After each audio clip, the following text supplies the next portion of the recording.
Hello, everybody, and welcome to another episode of Career Cloud Radio. I'm your host, Michael Gardon. Should you ever go backwards in your career? If you're a long-term listener of this podcast, you know I think the answer is absolutely yes. Sometimes the quickest way to get out of a problem is to get oriented on a solution is to back up. But it's not for the faint of heart. You have to have some faith and confidence in yourself and the path you choose. Here to help us understand all of this and share her own stories is Kelli Rae Thompson. Kelli is a women's leadership coach and speaker who helps women advance into the rooms where decisions are made. She has coached and trained hundreds of women to trust themselves, lead with more confidence, and create a career they love. She's the founder of Clarity and Confidence Women's Leadership Program and a Stevie Award winner for Women in Business Coach of the Year. She's also the author of an upcoming book, Closing the Confidence Gap, Boost Your Peace, Your Potential, and Your Paycheck, which releases November 1. Listen all the way to the end of this conversation for Kelli's favorite story on how her manager helped her build confidence. It's dynamite. I hope you enjoy this episode with Kelli Rae Thompson. This episode of the Break podcast is brought to you by the Supercharge Your Career free virtual event at careerhackers.com. Sign up for 2 days of action-packed events with amazing speakers for job seekers and career builders. And I'll see you there. And it's also brought to you by the Expand Conference 2022, featuring yours truly as a keynote speaker. This conference is put on by my friend Tarika Wheeler and is packed with amazing speakers, other than me, of course. The focus this year is on leveraging the power of focus. And I will be specifically discussing how to use investing principles to break your career. It's November 18th, and I hope to see you there. Kelli, welcome to the show. So happy to talk to you today. Thank you so much for having me. All right. To just set this up, a topic that's on my mind a lot that our listeners, I hope they're not bored of me talking about it, but this idea of our ability to go backwards in our career. And a lot of times that's really psychologically difficult for various reasons, but it can be immensely empowering in terms of enabling you to get to that next level of growth. In the future. So my listeners know this because I talk about my experience with this and how a particular book in a particular chapter called Investment in Loss has really affected me. So they kind of get it. But your story is interesting because you reached out and, you really kind of embraced this idea of going backwards, and you took a job at some point in your career that came with a pay cut. And again, for all of us, I still kind of cringe at it sometimes. It's like, oh, why would I ever go backwards? That's psychologically damaging. Maybe my lifestyle is crept up to a point where I can't do it. So it's a really hard thing to do. So I'm really happy that you're going to kind of share your story with us today. So to kick it off, I want to start there. Can you start by telling us sort of your story? What were your circumstances when you sort of downshifted, and how did this whole thing transpire? And then I've got a bunch of follow-up questions to get into the nitty-gritty of it. Yeah, absolutely. I'm happy to tell it. And actually, I've downshifted twice. So it worked so well the first time. I did it a second time. I know, right? Not for the faint of heart. But, I went to college. I started college as a meteorology major. I was always fascinated with the weather. And then I kind of realized that, you kind of have to work the 6 and 10 o'clock news every night. And I don't think I want to do that or live that lifestyle. So I switched my major to political science and business, and I was always fascinated in human behavior, conflict, what made people tick, and more so in the business component. And outside of college, I went into banking. Actually, my last year of college, I got a job at the bank. They paid tuition reimbursement. I was all about it, but I was like, I kind of like this banking thing. It's steady and it's really good hours. And I continued in banking for 14 years, and over the course of 14 years. I worked in many different departments of a local regional bank, great organization. I was in sales training, and then I got into leadership and professional development training. And I really loved the training and the HR component of it. But one of the things that really kind of started to grind my gears a little bit was working at a bank. They have a lot of rules. And as I started to learn about myself over the course of my career, is that rules really aren't super fun. In fact, my husband works at a bank and he loves all these rules and processes and knowing what. And I just feel really frustrated with it. I just do not love all of these rules. And I got really tired of always trying to do things and propose ideas and have folks say, oh, this needs to go through 6 rounds of approvals or all this red tape or it's not in compliance. And so I really start to learn a lot about the fact that, I really love what I do. I really love training. I love employee development. I love pulling programs together. It gives me a ton of energy. But the organization that I'm working for just does not align with my values. Great company, honestly, awesome company.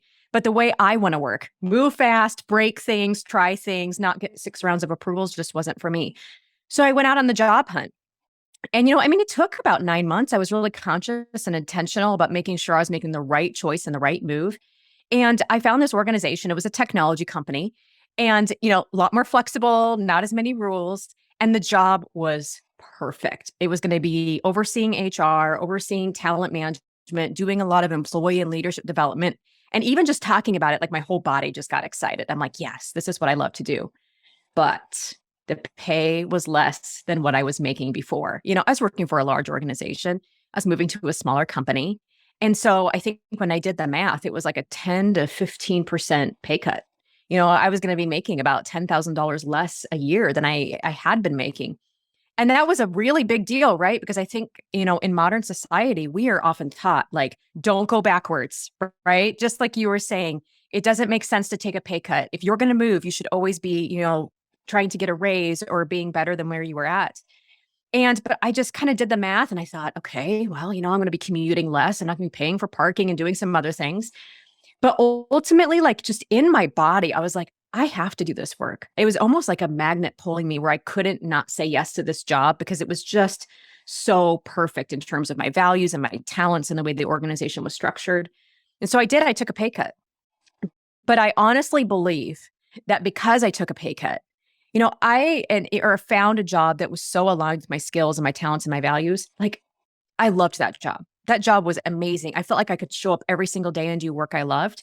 And honestly, within like 9 months, I was actually making more than what I was making before I left because I was doing what I was supposed to be doing. Leadership noticed. I got promotions. And so that pay cut became really temporary. And that was the first time I took a pay cut. The second time I took a pay cut was actually when I left corporate and went off to entrepreneurship. But that might be a whole other conversation. But I just totally get though, just that pause and that, and how hard it can be to go back. But I think if you're doing it for the right reasons, you might be surprised that a step back can actually facilitate a step forward.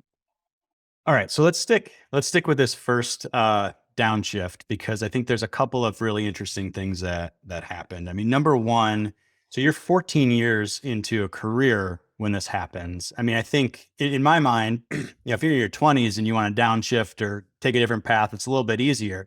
What was it? Was there like a moment where you knew you needed a change? I just want to stick with the change first. Like, what was there a particular event or something that happened that made you realize like, I need a change at this point, 14 years into my career?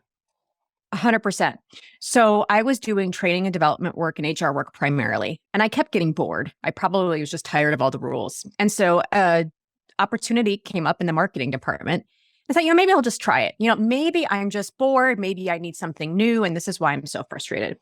So I make this move into marketing. And I remember that I was trying to propose a big project that would, really improve an offering that we gave to our customers. And I was really passionate about it because I was actually a user of this product. And I kept getting met with no, it's too much this, it's too many rules, it's too much change, too much I was just hearing no at every turn. And I remember like walking out of the person who was running division, leaving that meeting. And I think it just hit me like, I am just so tired. I'm so tired of like pushing a rock uphill. I'm so tired of having ideas that I know would be impactful and not hearing no and here's why, but hearing no and being like, well, it's a compliance thing, or there's too many layers of this, or it'll really upset that department. It was just so many rules. And so, while that feels like the single moment, honestly, I think what it was just kind of the straw that broke the camel's back. Sometimes it's like all those little no's and for reasons of like compliance or rules or whatnot. Like that was the moment. And I just remember feeling exhausted. I remember feeling burnout, not from overwork, but like burnout from underwork, like from rusting out, not feeling like I was fully using like talents I was capable of. And just kind of that kind of languishing of like, oh, I've tried everything and just nothing seems to keep moving. Like that's just when it really hit the fan. I can identify with that. I mean, the impetus for me breaking my career, getting out of corporate consulting was very similar in that we were doing some really innovative work. And then once we did that customer work, things just ground to a halt. And we were, well, where does this go in the organization? Who do we have to talk to? Hearing no because of X, Y, or Z reason that was not a satisfying reason at all. So I totally identify with that. Once you kind of felt this and you knew what you knew you needed a change. You said you took about 9 months to kind of Mhm. figure something out. And one of the words you used was alignment. And I mean, something that I'm trying to work on right now is like, what is this process that people should go through to align quickly, like much more quickly, like not 14 years into to a career, but like how do we do that early on? So I'm really curious as to the things or the steps that you did, what you thought about, who you talked to, that process. So if you could try to think back and just maybe outline a little bit of the process that you used, could be super helpful for people, I think. Yeah, there's some questions I learned to ask myself. And that's really, really important because, when you're 14 years into your career, or let's just say even 5 years, that's a big investment, even 5 years right now. Right. I was a single mom. I was supporting my daughter. I couldn't just go and wing it and go for something else hoping it worked, right? Like I was the sole provider. I had house payments, I had responsibilities. And when you're 14 years into a career, like my big concern, and I hear this a lot from my clients too that are making career changes, is this. Well, what if I leave and I regret it? What if I leave and it wasn't as bad as I thought, right? And I was just being a drama queen. What if I leave and I'm found out that I'm just not as good as I thought and all my success at my current organization was just luck? So I just want to honor that in that moment, I totally understand all the mind drama, right? I have to provide, I want to make the right switch. I don't want to regret my switch. And so I think in that moment, I just got really honest with myself that, you know what? Like, I'm not looking for a $40,000 a year job where I could just go apply anywhere, right? I'm looking for a 6-figure a year plus job, and that's going to take some time. So, step one, I just got super realistic about my expectations. And for me to find that right job is probably not going to take 2 months. I could make it take 2 months, but I may not be making like a conscious and intentional choice. So, my roadmap was this. I learned to ask myself some questions. And when I was really uncovering, why am I not happy at this employer? There are best places to work. You know, in my community, a lot of people wanted to work there. So I'm like, well, what's wrong with me? And one of the first things that really a question I asked myself was, do my values even align with the company's values? And I'm not talking about the values that they plaster up on their website. I'm talking about the way they make decisions.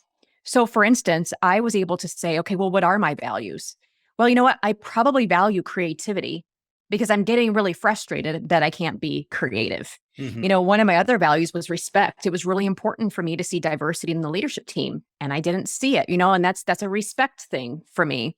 Another value that was really important for me was learning. And anytime I tried to get funding for any sort of learning and development program, they never seemed to have a budget for it. And I'm like, oh, I value these things. And there's nothing wrong with this organization. They just don't value these things. So the first question I learned to ask myself was, are my values and the company's values aligned?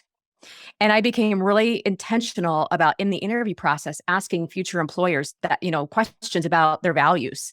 And, how do you make decisions around this? A great question to ask to determine what a company values is to ask where they spend their money. So I'm like, tell me what your learning and development budget is. And if they didn't have one, then I knew that they probably didn't value it. I mean, just little questions like that. And then I had to ask myself, like, what are my unique talents? Like, what work makes me feel in flow, creative, really loving my work? And I got very clear about what those things are. And so when I was job searching, I was looking for those things. Does this job allow me to use 80% of my talents, make me feel creative, make me feel in flow. A third question I asked myself was, am I even passionate about the company and who they serve? Now, I worked for a bank. Banks are awesome. That's great. But like, I wasn't super jazzed about checking accounts. I mean, like, we all have them, right? But I was really looking for a company that was a little more maybe purpose driven, human driven. And this was a healthcare technology firm. So that I went to. And I was like, I am really passionate about the customers and who they serve.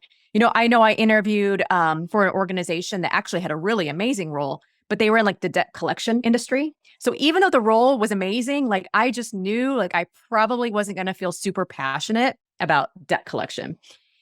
And so then the fourth question I learned to ask myself is, what's my energy level when I leave the interview? Right? Do I feel jazzed? Does the energy in the organization, does the energy from the people, like how does it actually make me feel? And I think that's a huge clue is to stop and ask ourselves, like, how did that conversation make me feel? Does my energy feel drained or does it feel like it surged? And then the last question is does this role align with my greater career purpose and values? Is it moving me just a step closer to where I want to be? Even if it included a little bit of a pay cut. But that job that I took that included that pay cut really hit all 5 questions for me. And it was honestly an awesome move. I loved my time there. It was fulfilling because it really did serve all of those things. And these questions continue to serve me well, even as an entrepreneur. A couple things stand out to me there. Number one is it feels like we learn so much by kind of what I call like inversion. So when you realize like the negative, right? Like when you realize you can't do something, you realize how much you value it. So that was really Yes. evident in your story, in terms of I can't get money to learn. I think we're all learning organizations and I can't do this. Wow. I value that more than my title or whatever. And so being introspective and thinking kind of backwards on the whole thing is really, really helpful, I think. And then the other thing that you talked about, and a lot of times when I say process, people are thinking, what are the logical steps that you have to go through and how do you think your way around a problem and all that kind of stuff. But something that I have always struggled with that I'm getting better at around decision making is leaning into how things make me feel. And one of the biggest areas of kind of understanding your own personal advantage is like what gives you energy, because ultimately you have to continue in a job, you have to continue to do tasks and activities and things over decades, right? Like you have to have a plan of action that you can continuously do. And those things need to give you energy rather than take your energy. So leaning into that like wishy-washy feeling part, like is such a big piece of the puzzle. I feel like that most of us, when we grow up to be a logical brain business people in a spreadsheet, we don't put enough emphasis and value on.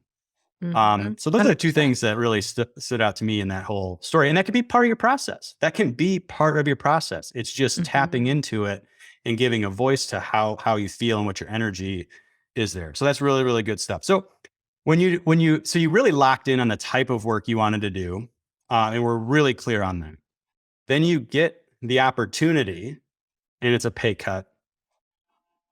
Did you have resistance to that at first? Like, was there a lot of resistance when you saw that number?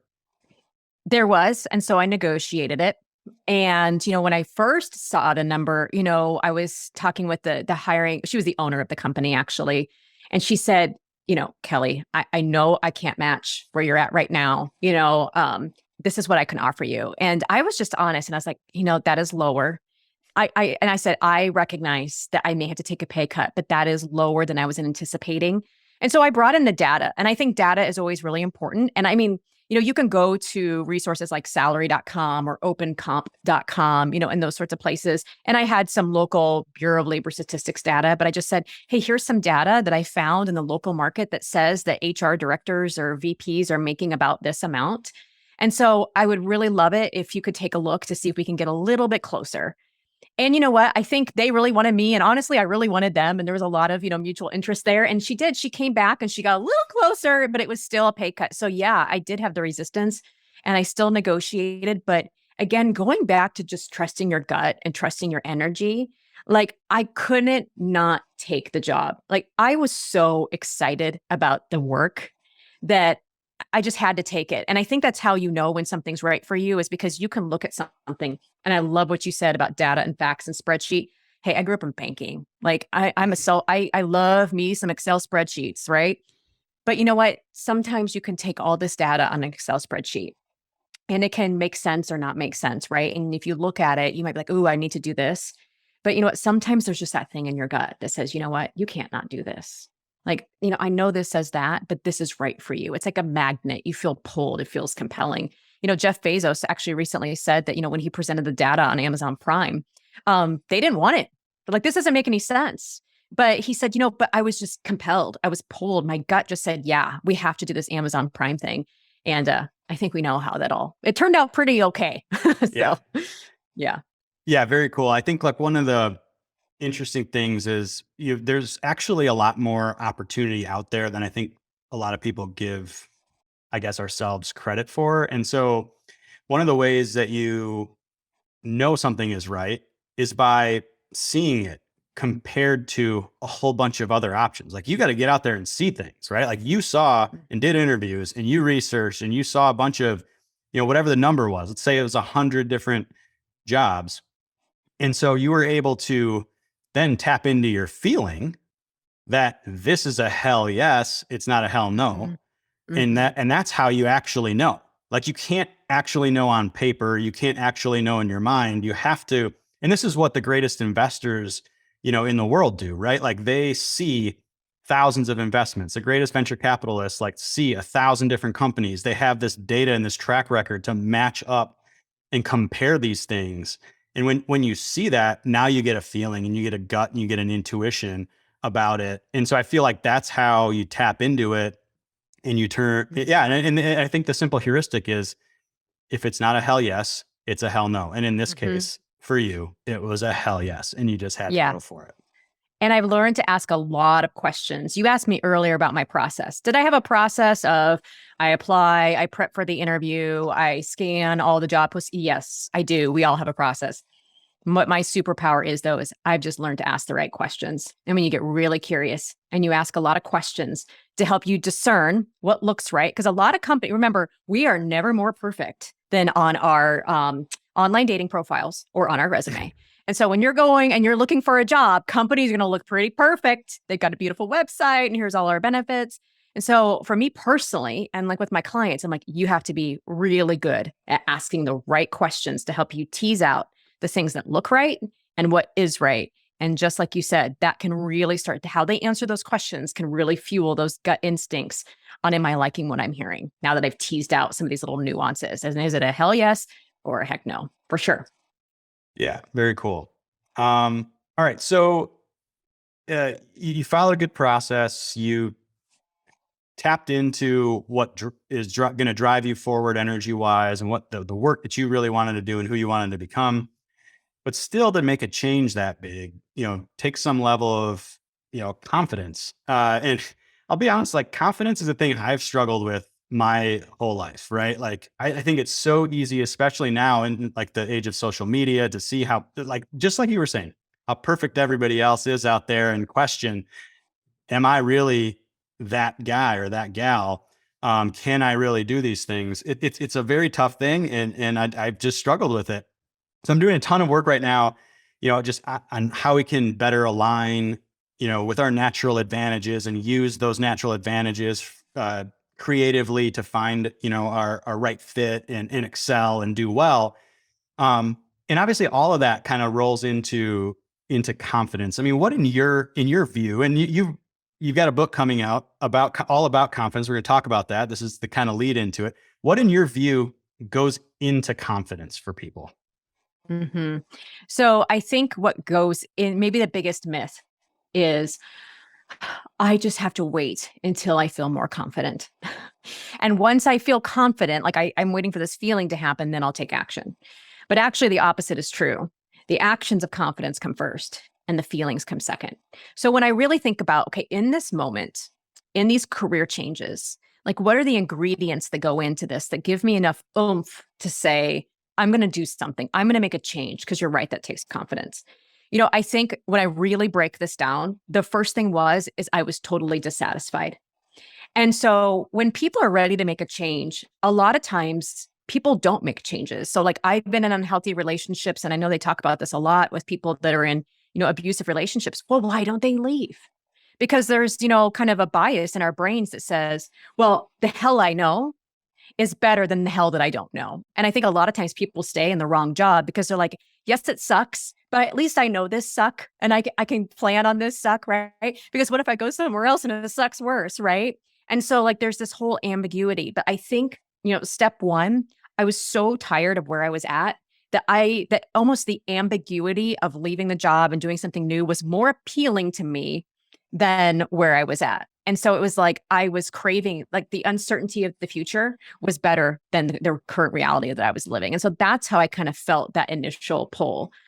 But then, really going on the job interviews and making the change, one of the things that was critical for me and what I really work on with my clients too is owning my talents. Like it was my job to really be like, you know what, no matter what happens, these are the things that I've accomplished in my current role and nobody can take those away from me. We've, achieved this, we've earned these metrics, we've done this in sales or cost savings or whatever it is. I've gotten 360 feedback. This is what my employees tell me. This is what I know I'm good at because I've been told. And so really relying on and looking back, and I encourage my clients to really come up with like 5 to 8, what I call career stories. Like I want you to write down pivotal moments in your career where you've either, maybe you had to come in and rehab a project that was going off the rails, or you got a project that you launched and it was really successful and you earned some accolades, or maybe you just really delighted a client. But I really want you to think of what are those 5 to 8 career stories because they do a couple of things. One, when people in the interview ask you, hey, can you tell me about a time? You can draw from one of those 5 to 8 stories to make it fit. But the other thing that it does is it gives you confidence. You're like, you know what? This is my story and I lived it and I've seen the result. And no matter what, I am confident that I can repeat this because I've already done it once. And so that's what I really hung on to in the interview process was like these stories, like my evidence of success. Some people call it a career journal or a smile file.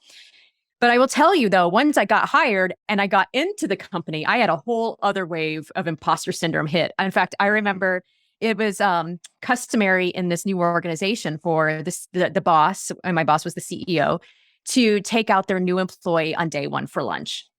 It was part of onboarding. And I remember I was so nervous in that lunch because I was like, oh my gosh, this guy is going to find me out. And, even though I've met him several times in the interview, I was like shaking under the table. And I just recognize that now is like good old imposter syndrome. And I think in those moments, it's allowing ourselves to say, you know what, I can feel these difficult feelings of doubt and imposter syndrome. And I can also continue to do great work. Like, really naming it, saying what this is doubt, this is imposter feelings, this is a little bit of excitement, it's nerves, it's overwhelm, it's insecurity. And you know what? This is just part of being human. I can just notice it. I can name it, I'm just normalize it. Everybody experiences doubt. And then really reframing it in that moment just to say, you know what? Like, of course I'm feeling doubtful. This is a big change. Of course I'm feeling doubtful. I'm stretching my comfort zone. Of course I'm feeling doubt. This is what growth feels like, and any successful person that you talk about says, yeah, anytime you are growing in your career, you are stretching your comfort zone. You were interviewing Grant Baldwin and he said something to the similar. He's like, anytime you're going to be stretching skills or learning new skills, it's going to feel uncomfortable. And I think just really normalizing that feeling is really important to confidence. It's saying, yes, I can go on and I can do great things that are going to build my confidence while also knowing that there's going to be a little bit of doubt and I have to put it in my pocket and carry on with me. Yeah, it's a great message. I was writing about this actually just last week in the context of expertise and like why a lot of times we struggle to really uncover our expertise. And for me, it's like I've done a lot of different things and I easily go down the rabbit hole of I just got lucky. I just got lucky in that Yeah. thing or whatever, right? And completely downplaying it. But the imposter syndrome is one of the ways we fail to really recognize and give voice to our expertise. It's like, and it kind of goes back to what we were talking about with, you see the best version of everybody, out there and online, and it's hard to compare yourself, to that person or those people or whatever. That's a huge part of it. And I think, yeah, like the normalization, right? The idea that Actually, everybody feels these things, and expertise and confidence and growth is not like a static state. It's dynamic. And when it's dynamic, that means that everybody is in a state of flux and your outcome isn't like determined. You're working towards something. You can simultaneously be an expert in one thing and be becoming an expert in another thing. And I think that frame helps with confidence as well. So your book is Yeah, called. I love the Oh, yeah, dynamic. go ahead. Go ahead if you had a thought there. No, I was just saying, I'm just validating that. I just Oh, love the okay. dynamic and just remembering that like this is dynamic. Just because I'm feeling a little doubt today doesn't mean I'm going to feel it tomorrow, right? I always say confidence is a side effect of taking action. But yes, let's talk about Yeah. my book. Yeah. So it's called Closing the Confidence Gap. Who's the book for? The book is written for corporate women. That is, the audience. If you are an entrepreneur, can you read it? Absolutely. We're talking about topics related to career. I've had a couple, my husband has read it and he said, he goes, I really got some perspective on things. And so can men read it? Absolutely they can. I mean, the tools in there are going to be universal, but the message and the stories and the issues that I address are primarily related to corporate women. Why women?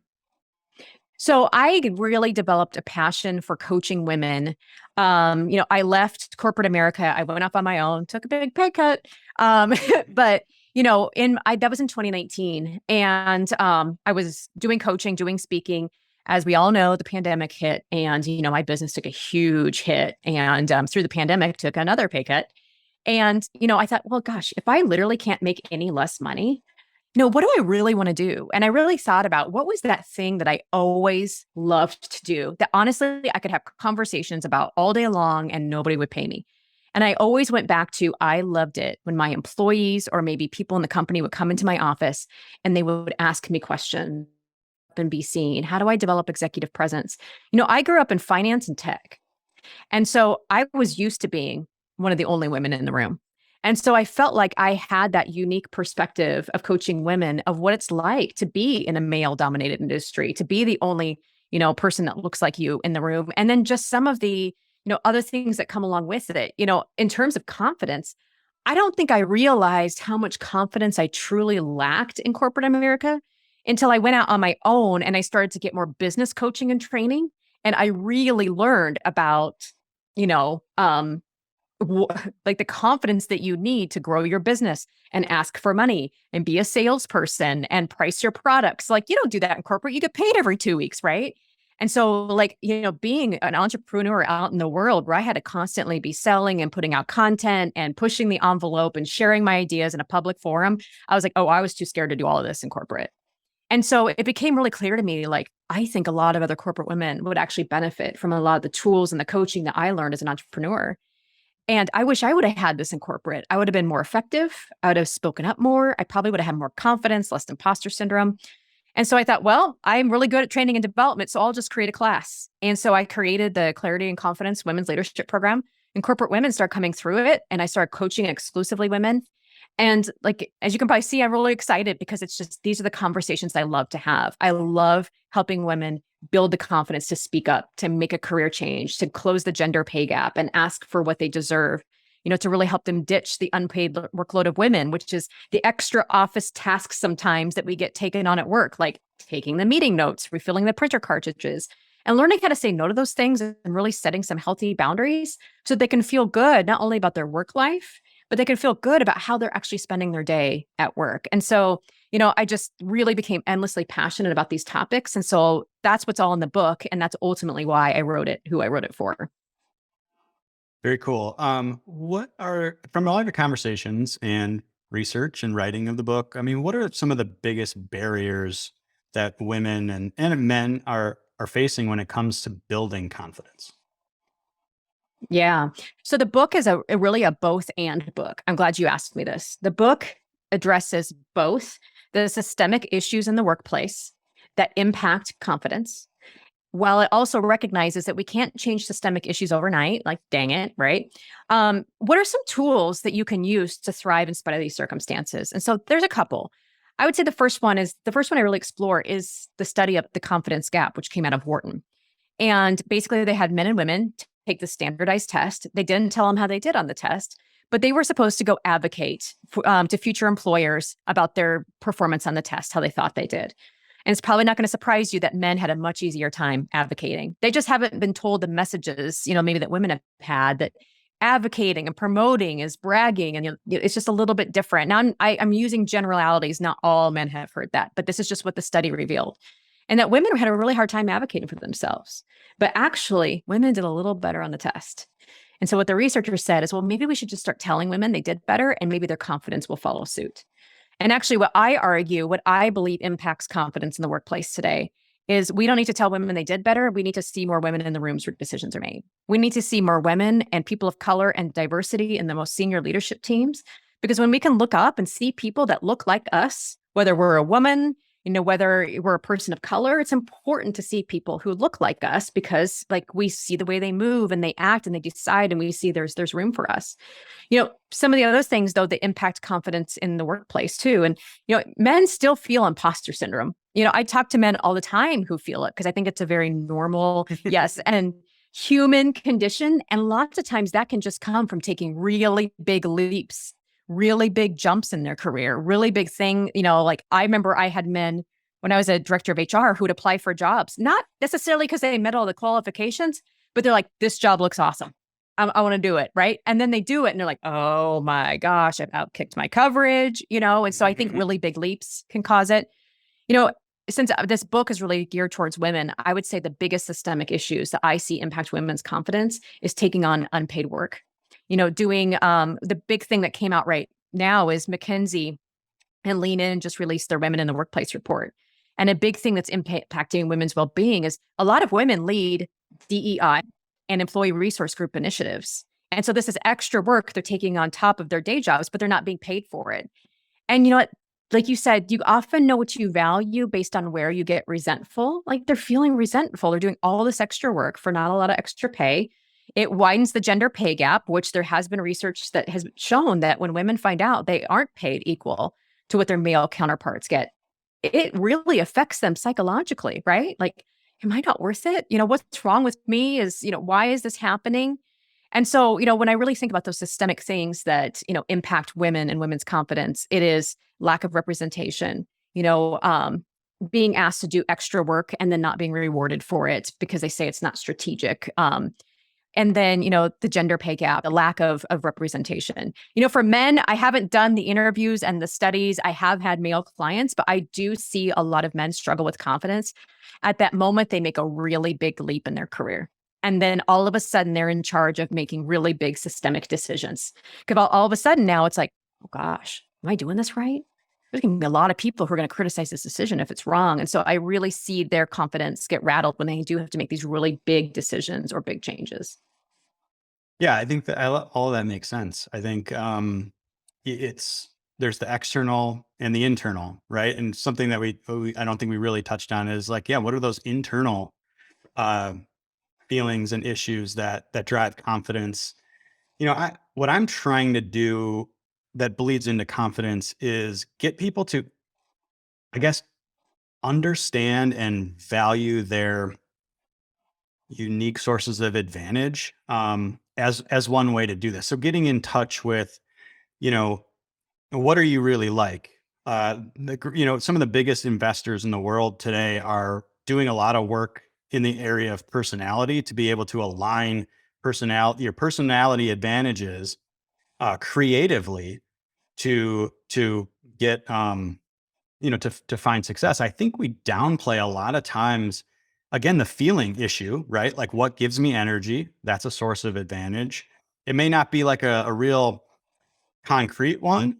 But when we know how we are and what we like, what gives us energy versus taking it away, what our quirky personality trait is that's different from everybody else, we can start to think creatively about how we leverage that to align with work we love or to find a job where that's valued. I have a great friend previous coworker, and one of the things that she's super good at is being that devil's advocate. Like she's super detail oriented, and like in a creative team, in a business innovation team, if that's valued by the company and by the team, it's super, super powerful.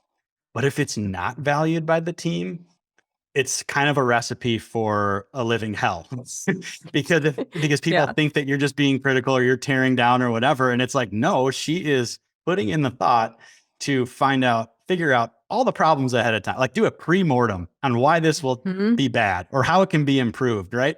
It's immensely valuable. I've seen it, but in the wrong alignment, it's not. But in the right alignment, in a great spot, like that is her driving. That is the thing that's going to make her confident. That is the thing that's going to add value to the company that she's at. So the more we can understand where our unique like advantages are, we can then take that into the job search, into the culture questions, right? And Mhm. figuring out, is this aligned? So I think that's one missing piece that like college is terrible at.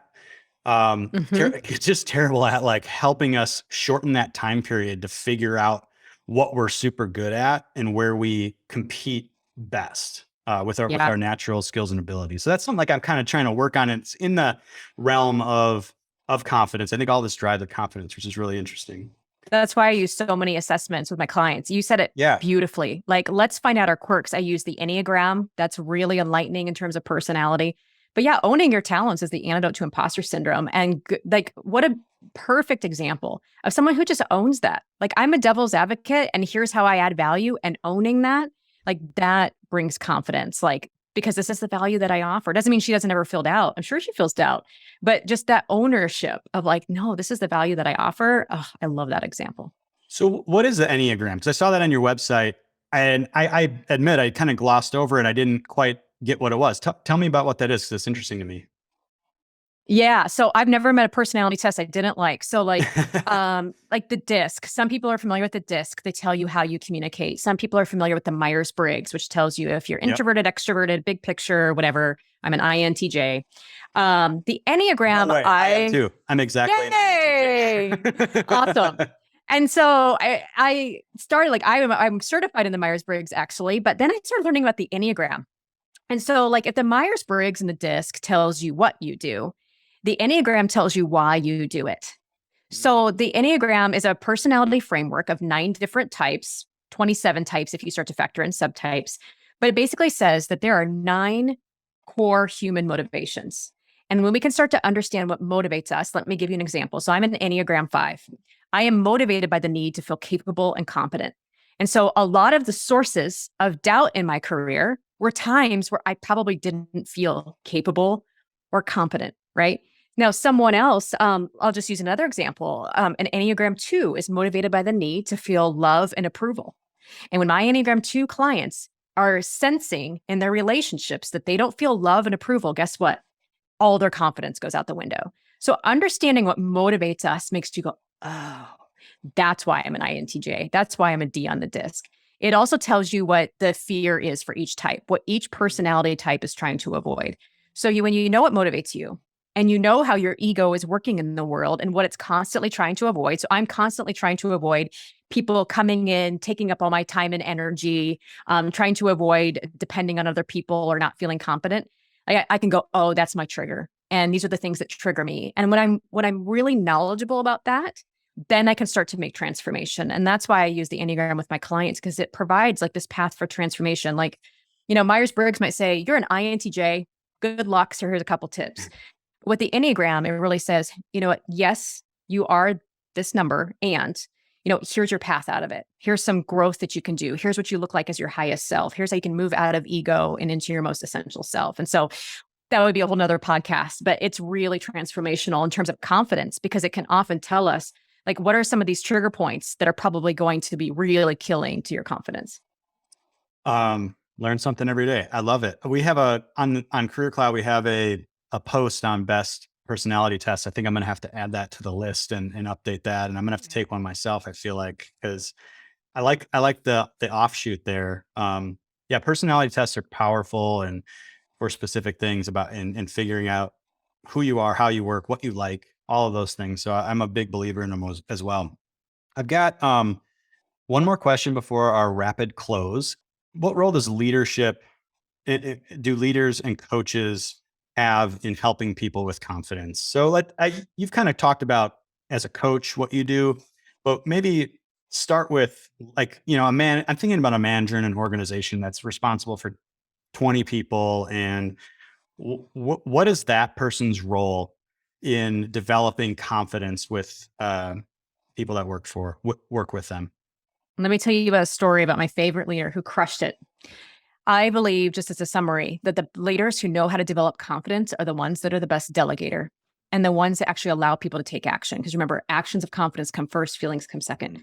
So I went to this leader and I said, hey, I want to build my executive presentation skills. And she's like, sweet. You know what? Actually, I have to, I go every month to present your business unit results to this executive team. Why don't you just go do it next month? And I was like, oh, okay. Right. She had a little bit of faith in me. And so, I get my executive presentation ready and I'm getting all my numbers ready. And we go up all 40 floors to the top of the tower. And I start giving my presentation to, it was the president of the bank, my boss's boss. And I believe the CFO was in there as well. And I'm going through it and they just start asking me questions. I'm starting off pretty good. And they start to ask me questions about financials and numbers. And honestly, just some things that I just didn't dig into as deeply as I should have. And of course, I'm in that moment, right? Where my neck's getting red, and I'm starting to stutter and, I'm pitting out in my suit, right? Now, most of us in that moment would be feeling uncomfortable with this train wreck happening. And we would jump in and save the day and take over. But my leader didn't.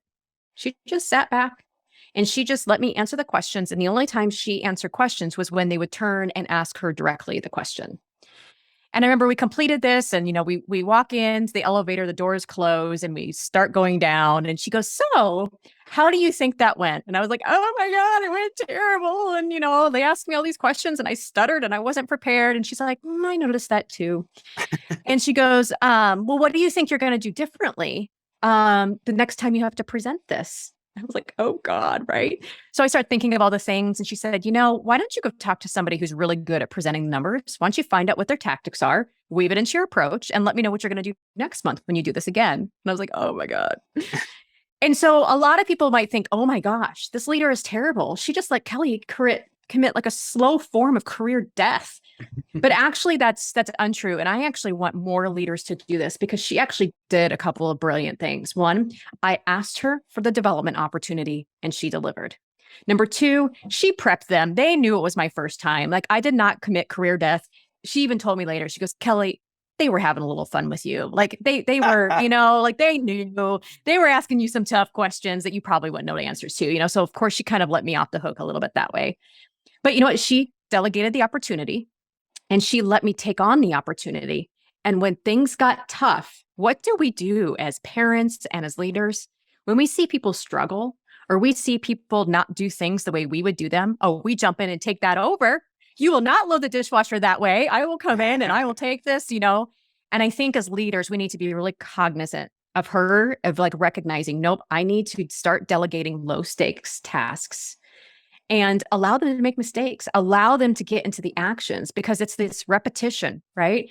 Repetition builds confidence. And especially when this repetition is in low stakes areas, that area was low stakes. They were having fun with me. She prepped them. This would be my first time, and that way we get reps under our belt. So then when it's high stakes, like now we have some confidence because, we've done this a few times. I think all too often leaders hold on to things. I can't delegate. People make mistakes. People do it wrong. That is true. When you keep holding on to everything and then your workload becomes so unmanageable that you're forced to delegate.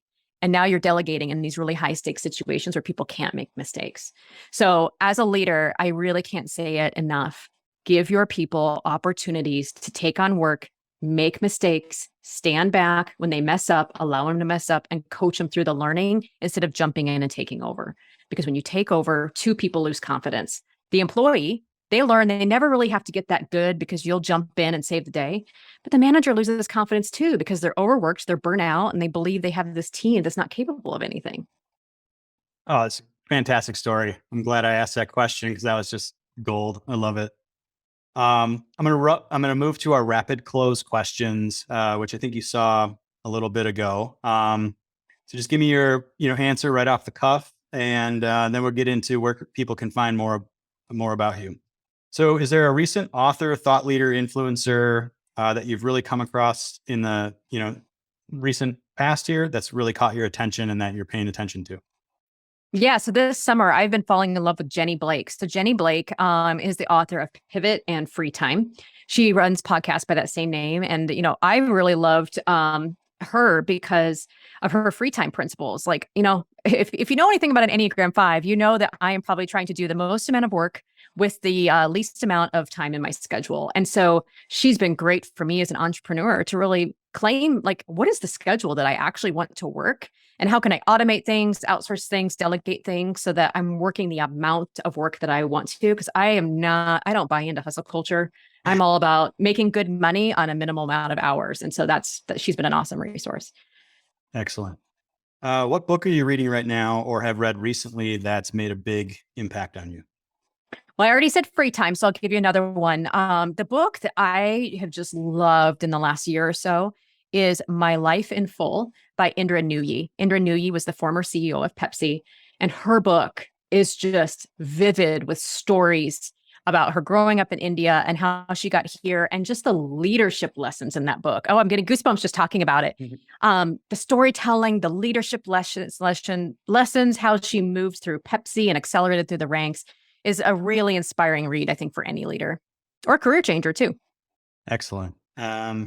Do you have one piece of advice for someone struggling to make a change, maybe a career change? Mm-hmm. I think the biggest piece of advice is just going back to something you and I talked about, which is really just trust yourself, like trust your energy. Go on as many interviews as you possibly can, get really clear about what you want, but really just trust how you feel. I always tell them that to my clients. I'm like, how did you feel after that interview? How did you feel in that office? And just trust that. Like, did you feel good? Did you feel an energy surge, or did you leave and just kind of feel icky or, like pay attention to that. What's getting you excited about the next 12 months? I think the thing that's getting me the most excited is, we are talking a lot about well-being at work for the first time ever.